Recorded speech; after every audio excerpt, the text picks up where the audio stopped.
Okay, so today we're going to be talking about how to find inventory. And to me, it's one of the things that is extremely obvious, but it's something that we don't really think about. And, I was talking to Kathy earlier today, and, a lot of times you're going to have one of three options, right? Either you're going to have someone who is in a reasonable price range that is looking in an area that they can purchase something in that price range, and there'll be something on the market or there'll be nothing on the market, right? And again, if it's a reasonable price range, if there's nothing on the market, we can try to find something that's off the market, right? Because that inventory can exist. The other type of person you can have is someone who is kind of outside of the realm of possibility, right? I want a 4-bedroom for under $200,000 in Manhattan, right? That doesn't exist, right? And that probably will never exist unless a nuclear bomb goes off and everything's radioactive, and then maybe someone will sell their townhouse or something like that. But so we have to know when things are within the realm of possibility, right? Within 10% or 20% maybe, if someone's in a bad situation, of what's actually on the market or not. And so that's one of the most important things to think about, right? Again, if you have someone who says, hey, I want to buy a townhouse in Manhattan for under $1 million, that really doesn't exist in any neighborhood in Manhattan, right? And so you got to be careful with that. If they say, hey, I want to buy a townhouse in Park Slope for under $1 million, that probably doesn't exist. But if they say I want to buy something in Coney Island for $1 million, then that does exist, right? And so really knowing what can exist out there is important, and that's really the first thing. So don't go try to do this if the person's outside of the realm of possibility, right? Like you don't want to waste your time, their time trying to find something that doesn't exist. That's not to say that there might not be something that actually does exist that could work for what they're looking for. So again, we're going to talk about where we can go and some resources that we have to try to expand the available market, right? And so again, we always know OLR or LIBOR or whatever system you're using, whatever MLS you're a part of, is usually the first place that we're going to want to look, right? And so again, let's say we're looking in Brooklyn. Let's do Park Slope. Let's just have fun with this. Let's just pick a neighborhood. We're going to say we're looking in Park Slope for condo under let's say between 1.5 million and 2 million for a 3-bedroom, right? Let's see if that exists. Just run a search. Oops, got a 0. It should exist.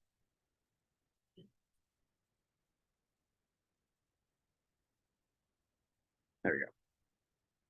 2, right? So 766 Union, 1.8 million, 350 Butler, 1.745 million, right? Okay, so we know that there are things on the market, 3-bedroom, 2-bath in Park Slope. Seems like it's a floor or portion of a floor of a condo for that $1.5 to $2 million range. But let's say you show these 2 apartments to your customer, they don't want them, right? They're like, no, these aren't for me. I hate the location. I hate Union. I hate Butler. I want to be further south. I want to be further east. I want to be further north, whatever it is, right? So we've exhausted, and again, I'm gonna use OLR as a way to do this, but again, we could do the same search on LIBOR. Let's just see what comes up. Oops, this one I put in fewer zeros.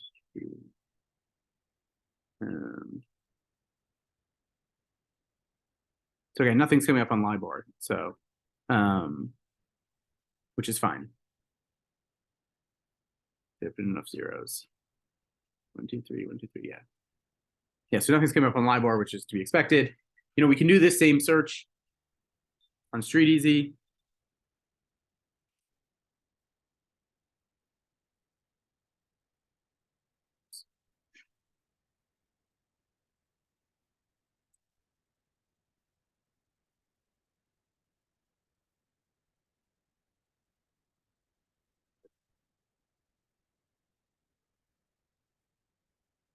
We can see that we actually have more available here than we do on OLR, right?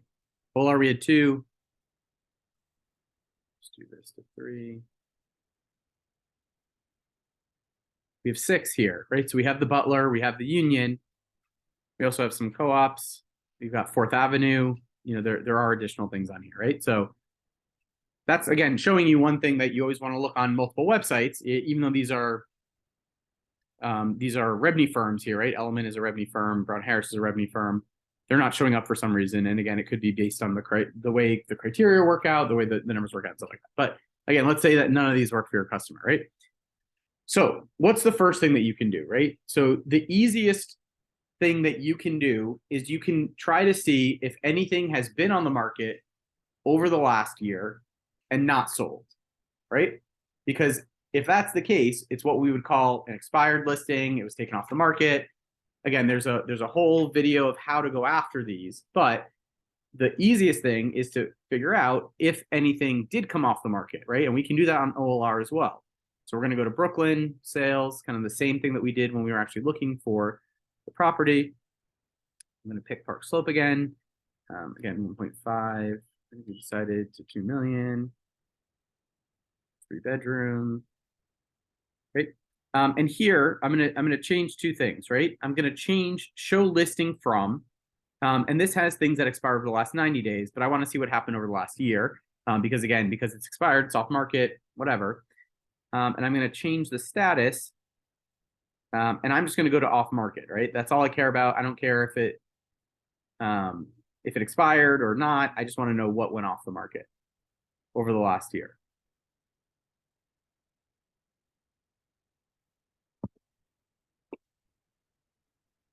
And here we came up with 4, right?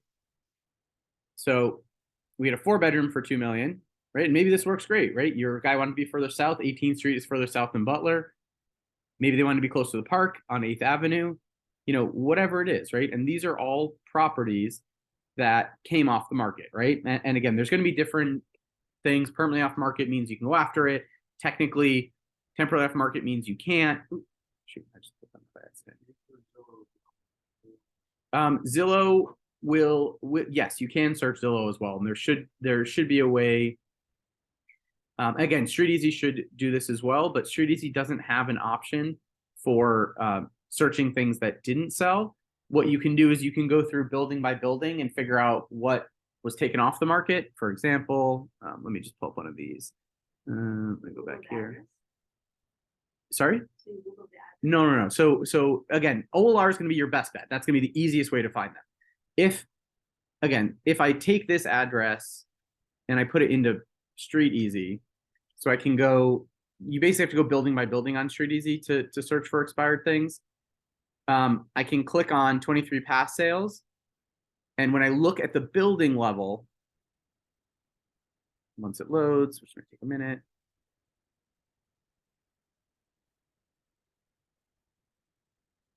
It's not doing this.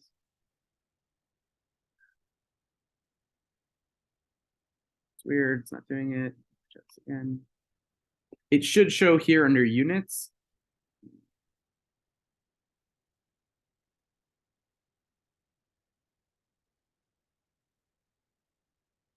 Why it's not doing this? It should show on here. Usually, let me just do this for a different building and see if it's just.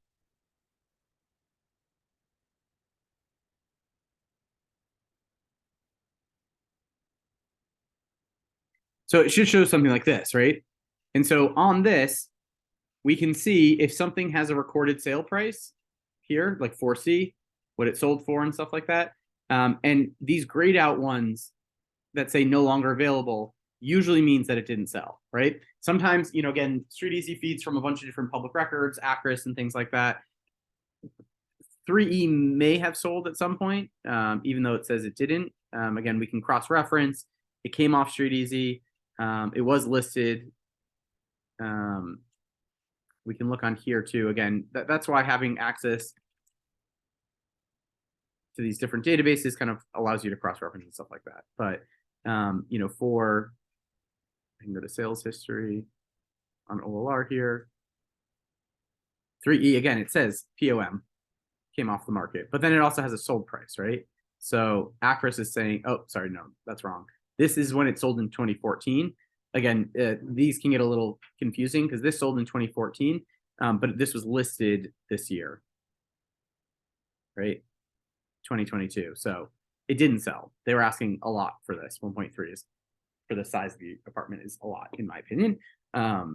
So anyways, going back to it. So you can find things that haven't sold, right? And again, why is that important? Why is that easier than just going after everyone, right? Because you know that these people wanted to sell the property, and there was something, it was the price or the market or something happened, and they could still want to sell. So why don't you go after the low-hanging fruit first, right? Someone who had their listing on the market. So again, from these lists, right, what are we going to have, right? So what we have is the information on the broker who had the listing from OLR, right? So again, the easiest thing for you to do is call that broker and see if that seller still wants to sell. But that isn't the best for you. Why?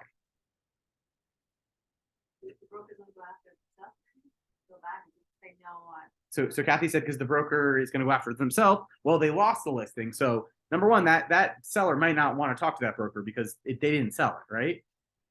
Again, that's not to say they won't go through them or that there's not the opportunity to go through them. That's the easiest way, right? So again, whoever this is, Taruna has the phone number for the owner, but we can also try to find the owner's phone number, right? We have so many options. Number one, we can send a postcard or a letter, handwritten letter to the person, right? And they probably still live there. Potentially, they still live there, so they could answer that.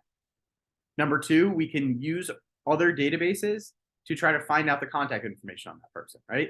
We can use Cole, we can use whois.com, we can Google search, we can use the white pages, we can use, again, there's no easy way to do this, right? Don't ask me where do I go to find the people's phone number. There isn't an easy place. You have to use every single possible thing at your disposal to do it, right? There's no one, if there was one easy way of doing it, every broker would just go there and do it, right? And that's why, searching out things, finding out information is part of our job, right? Because that's what differentiates a broker from a good broker, right? The good broker will find out the information, right? The easy way out is for you to call this broker, right? Call the core agent, say, hey, I've got someone who actually might be interested in this. Can we set up a showing, right? But you're more likely to get the seller to let you show it and to sell and to probably make more money, right? Because let's see what they were offering, right? At $2 million, they were offering 4%, right? Two and two. So maybe if you'll get it for 3, your buyer's going to get a better thing, right? Wouldn't you rather make 3 than 2%? Or maybe you'll make the full 4%, right? You never know. So it's worth going and doing the legwork to find this directly, right? Here, 2.5, so it was a 5% commission. Maybe you can sell it for 4, maybe you get 5. Who knows? But at least you're going to have the opportunity to find other places that aren't on the market, right? And this is the easier of the two, right?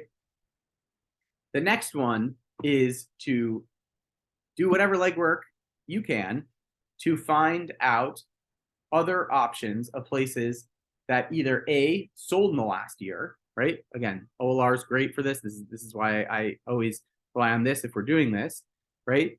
So what are some things that sold? Because maybe these people want to sell, right? Maybe they moved and they want to sell within a year, right? So we know all these properties. So if one of these works for your hot to trot buyer, maybe they'll pay more than what these people paid. And maybe these people in a 3-bedroom need a 4-bedroom now, right? They had another kid or they got another dog and the building only allows 1 dog, or who knows what it is.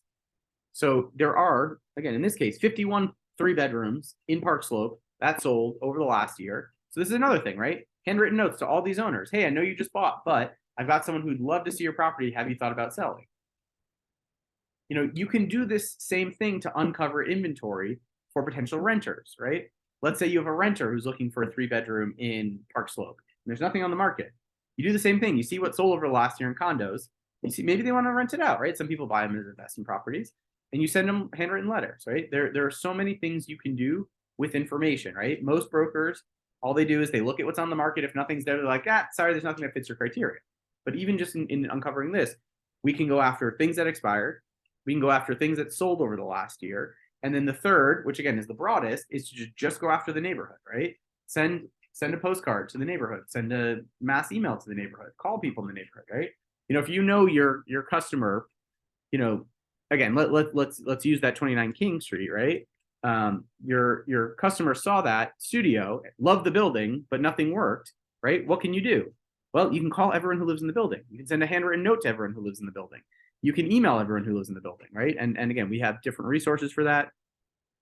We can use Cole Realty.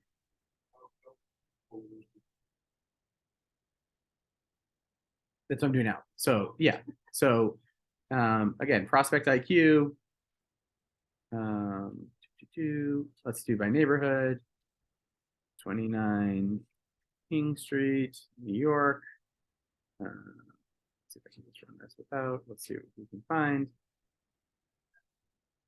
Again, Cole's a little temperamental. You got to play around with it a little bit. Don't give up if it doesn't give you any results at the beginning. Maybe you didn't capitalize something. Maybe you have to put in street. So here we go. So, oh, here we go. We have King Road, which we did not want. So there's a lot in different parts of New York. So let's put back in New York City.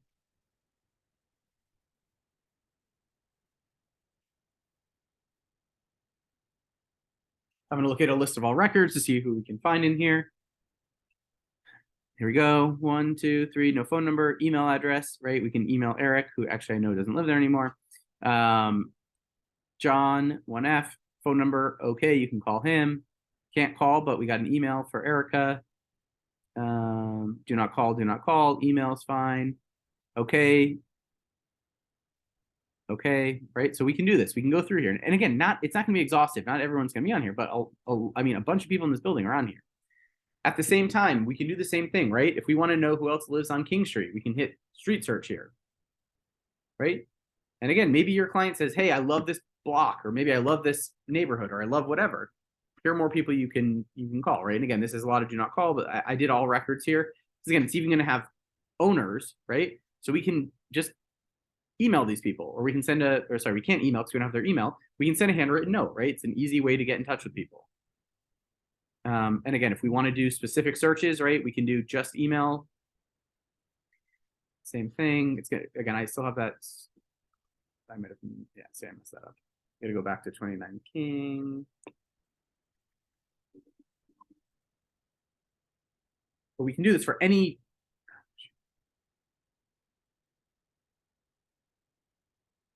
We can do this for any. Okay, so that didn't work because I did just all records. That's what I want. 29 King, New York. New York. That should work. It did not work this time. What did I do?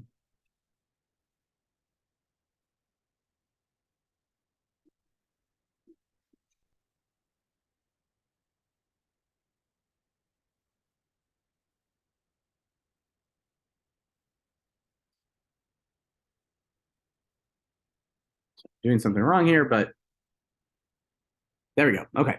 So again, I can do the street search again. Oh, hold on. I just did that wrong again.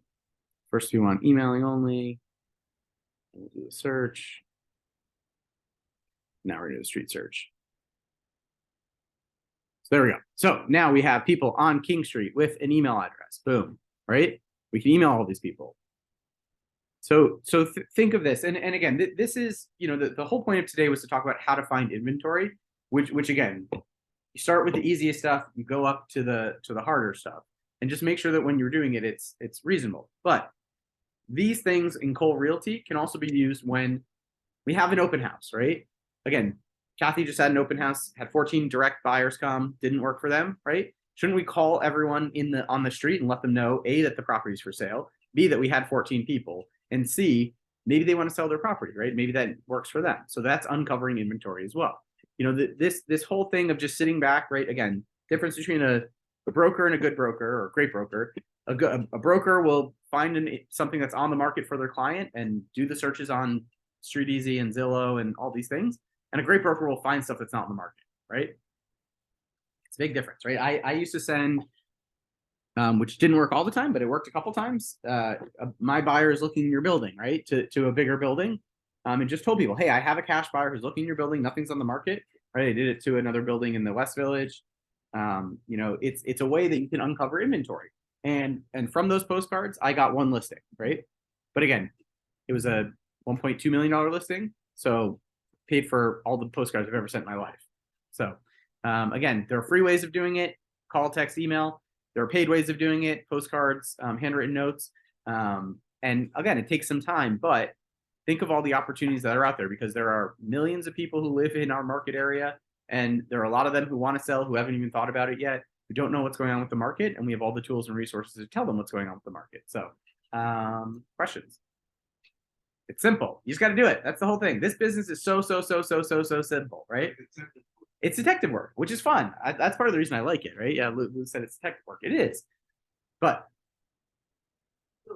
it's extremely doable. It's simple. It's really easy. We have all the resources, right? You have 3 databases, and you've got, there's billions of places that you can find out people's information out there too. So, any questions, Dewey? No? Cool. Okay. No, none for me. This is all very clear.